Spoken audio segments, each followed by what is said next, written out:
ये सिर्फ शुरुआत नहीं है, यह एक आंदोलन का पहला कदम है और इस आंदोलन में आपका जुड़ना जरूरी है। जयपुर डायलॉग्स कोंकण समिट 21 मार्च मुंबई में। यहाँ मिलेंगे आपको आपके सबसे चहीते वक्ता। अभी ही रजिस्टर करें क्योंकि सीटें बहुत कम हैं। इस आंदोलन में अपना सहयोग दें और राष्ट्र की आवाज़ बने। इस राष्ट्रवादियों के कुंभ में हर एक राष्ट्रवादी को आना चाहिए और इतिहास का हिस्सा बनना चाहिए।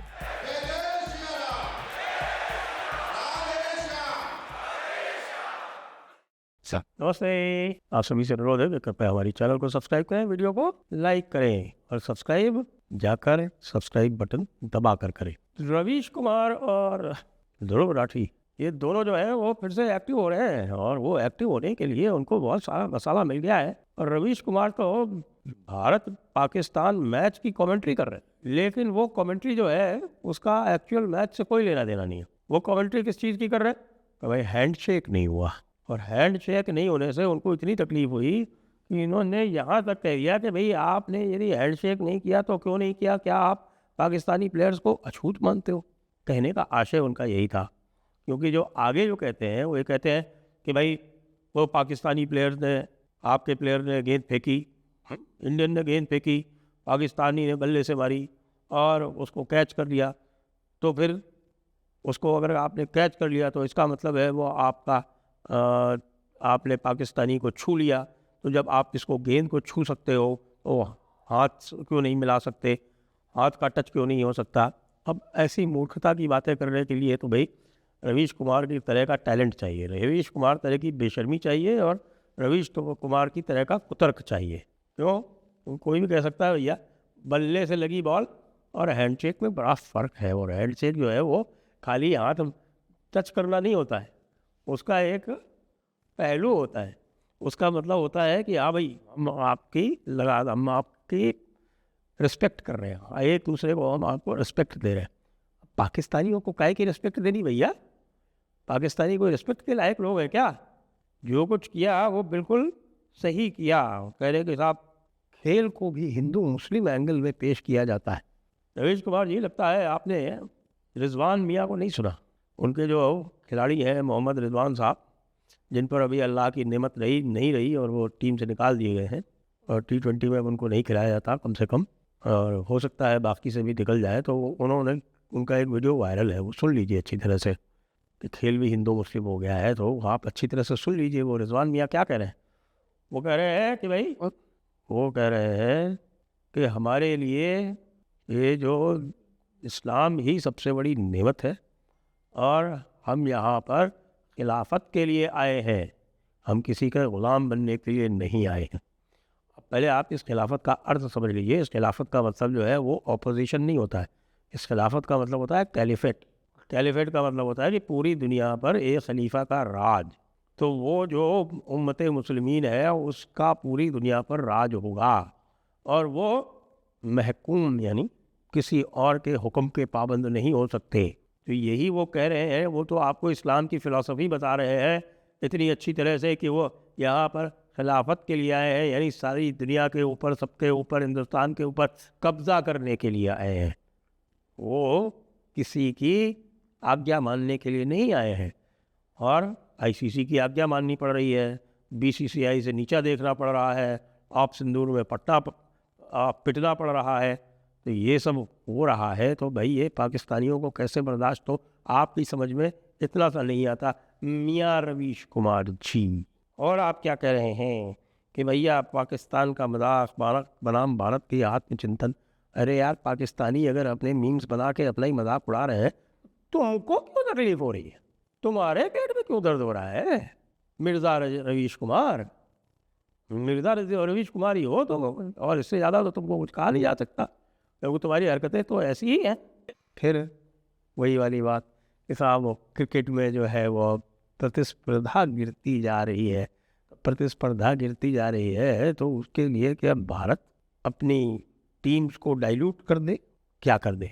आज क्रिकेट टीम में भी आरक्षण चाहते हो, क्योंकि क्रिकेट टीम में आरक्षण होने से हो सकता है भाई पाकिस्तान के चांसेस बढ़ जाए, क्योंकि फिर हल्के खिलाड़ियों को खिलाना पड़ेगा उसमें, और वो हल्के खिलाड़ी खिलाओगे आप तो फिर पाकिस्तान जो है वो आपको 2-4 बार हरा भी लेगा। संभवतः यही कहना चाह रहे हो आप। घटती हुई प्रतिस्पर्धा है भाई, घटती हुई प्रतिस्पर्धा है। तो भारत ने, बीसीसीआई ने क्रिकेट में इन्वेस्ट किया है, क्रिकेट को एक ब्रांड बनाया है, आईपीएल जैसे प्रोडक्ट्स बनाए हैं, और उसके बाद जो पैसा आया है वो जेब में नहीं रखा है, खेल में लगाया है। बीसीसीआई पूरे विश्व में एक अकेला ऐसा क्रिकेट बोर्ड है जिनके डोमेस्टिक टूर्नामेंट्स में आप ये सोच लीजिए कोई 500-600 मैचेस होते हैं, कोई और कराता है इतना, और इसमें मैं आईपीएल को तो शामिल भी नहीं कर रहा। तो इसलिए भाई कुछ नहीं हो सकता रवीश कुमार का। रवीश कुमार जो है वे एक, जिसको बोलते हैं कि एक परमानेंटली डैमेज्ड एक स्पेसिमेन है, और उनका डैमेज जितना हो चुका है तो उससे ज़्यादा तो डैमेज क्या होगा, और उस डैमेज के कारण वो आए शाए बाएँ इधर उधर बोलते रहते हैं, और ख़ास तौर से जब उनके फेवरेट पाकिस्तान की जब धुलाई होती है तो उनको बहुत कष्ट होता है भाई, बहुत कष्ट होता है। और दूसरी तरफ ध्रुव राठी है। अब ध्रुव राठी का दूसरा मामला हो गया भाई। वो दूसरा मामला ये है कि वो एक जाते हैं कहीं काव्या कर्नाटका पे या फिर पॉडकास्ट में, आजकल वो पॉडकास्ट ले नहीं रहे, पॉडकास्ट दे रहे। वैसे भी बड़ा मुश्किल काम है उनके लिए पॉडकास्ट देना, क्योंकि वो तो केवल स्क्रिप्ट पढ़ते हैं, उनका काम केवल स्क्रिप्ट पढ़ना होता है, स्क्रिप्ट कहीं और से बनकर आता है। लेकिन उसके बाद भी वो वहाँ आए हैं और उन्होंने ये कहा कि भाई आरएसएस जो है वो नाज़ी संगठन है। आरएसएस नाज़ी संगठन वो कह तो रहे हैं, हालांकि बहुत सारे हम लोग हैं कि काश कुछ तो गुण होते आरएसएस में नाज़ियों के, कम से कम अपना जो नैरेटिव है वो बिना किसी अपराध बोध के कह तो सकते। हर समय जो है वो दूसरों के तुष्टीकरण के लिए झुक के और नमस्कार नहीं कर रहे होते, ये हम सोचते हैं।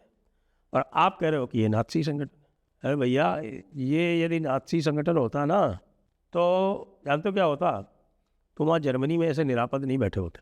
और जर्मनी में निरापद बैठने की तो बात तो अलग है, वो जो आपका ये काव्या कर्नाटका है जो कर्नाटका में है, ये भी ऐसे नहीं बैठा होता। और इनके जो संगठन है ना, ये ममता दीदी जो है वो इस तरह से नहीं घूम रही होती चौड़े से रोज़ मजाक उड़ाते हुए। ये आपके राहुल गांधी जो है वो आरएसएस का रोज़ अपमान करके और आराम से निश्चिंत नहीं रहे होते। इसलिए मूर्खता की बातें तो करो मत।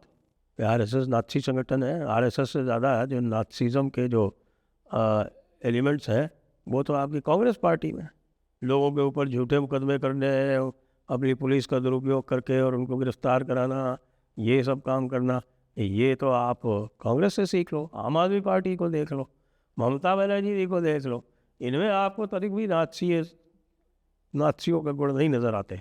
आरएसएस में आपको नाज़ियों के गुण नज़र आते हैं, क्योंकि आपको कुछ बोलना है। हाँ, क्योंकि जर्मनी में बैठे हो तो जर्मनी में आपको नाज़ी लोगों से काफ़ी आपका हो गया होगा संगम, तो आपको वो दिखाई पड़ने लगा। लेकिन बात तो ये हास्यास्पद ही है कि आप आरएसएस का नाज़ी से कंपैरिजन करें। फिर आपको बहुत बड़ी शिकायत धुरंधर से। अब भाई धुरंधर से तुम्हें कितनी भी शिकायत होती रहो, धुरंधर की जो शिकायत है ना उसमें पाकिस्तान की ऐसी तैसी की गई है ना, तो जिस प्रकार से रवीश कुमार को पाकिस्तान की ऐसी तैसी होते देख के कष्ट होता है, उसी प्रकार से ध्रुव राठी को भी पाकिस्तान की ऐसी तैसी होते देख के बड़ा कष्ट होता है, क्योंकि जो फंडिंग इनकी आती है उसमें मुझे लगता है कहीं ना कहीं कोई ऐसा ही कभी एलिमेंट है, ऐसा लगता है। मैं कोई सर्टन नहीं हूँ, क्योंकि पाकिस्तान से इतना प्रेम तो अमल की आशा वालों को भी नहीं था, पाकिस्तान से इतना प्रेम तो मणिशंकर अय्यर को भी नहीं था। ठीक, ये देवी वो कहते हैं उनको पाकिस्तान से प्रेम खुले में कहते हैं, लेकिन इतना प्रेम जितना आपको है वो सब धुरंधर ने जो है वो सब मामला जो है वो खराब कर दिया। अभी तो धुरंधर 2 आ रही है। ध्रुव राठी तुमने तो धुरंधर को समाप्त करने के लिए और धुरंधर का खेल खराब करने के लिए तो वीडियो बनाया था ना, उसके बाद तो धुरंधर में जाने वाले लोगों की संख्या और बढ़ गई। और तुम्हारी वो गर्वोक्ति कि मैं इसको फिनिश कर दूंगा, अभी बस एक वीडियो लाऊंगा और ख़त्म कर दूंगा, ये बॉट फार्मिंग से व्यूज़ लाना और धुरंधर जैसी कालजयी फिल्म को कुछ कर पाना दो अलग अलग चीज़ें हैं। वैसे एक चीज़ और कही है, याद रखें, बहुत इम्पॉर्टेंट। वो ध्रुव राठी जी कहते हैं कि भाई ये कांग्रेस बिल्कुल बेकार है, राहुल गांधी कुछ नहीं कर रहे, उनको ये चाहिए, वो ये चाहते हैं, ऐसा लगा मुझे उनके कहने से, कि राहुल गांधी को, ध्रुव राठी को बुला के और उनके हाथ में कांग्रेस की कमान सौंप देनी चाहिए। तो इसके बारे में मैं तो राहुल गांधी जी से पूछूंगा कि साहब ये ध्रुव राठी के ये कहने के बाद में अब आपका क्या विचार है? अभी भी आप ध्रुव राठी को प्रमोट करते रहेंगे या कि आप ध्रुव राठी से कहेंगे कि चल बेटा अपना रास्ता नाप? कह रहे साहब कि कांग्रेस जो है वो पॉलिटिकली लेज़ी है, पॉलिटिकली लेज़ी है। और कह रहे हैं कि साहब मैं एंटी बीजेपी हूँ, मैं प्रो कांग्रेस नहीं हूँ। भाई साहब ये तो भूचाल आ गया, भूकंप आ गया, ये क्या कर दिया आपने ध्रुव राठी जी? आप एंटी बीजेपी भी है और प्रो कांग्रेस भी नहीं है। इसका मतलब तो हमने जो आपका जो सारा आकलन किया था वो मिसप्लेस था। ये आपके देवत्व में ये कलंक कहाँ से आया? कैसे आपको अचानक लगा कि साहब कि आप प्रो कांग्रेस नहीं हो सकते? राहुल गांधी जी, आपके लिए बहुत चिंता करने की आवश्यकता है। ये सोचिए कि जब ध्रुव राठी ही आपकी सपोर्ट नहीं कर रहे हैं तब आपकी पार्टी का आगे जाके क्या होगा। जय हिंद, जय भारत, वंदे मातरम।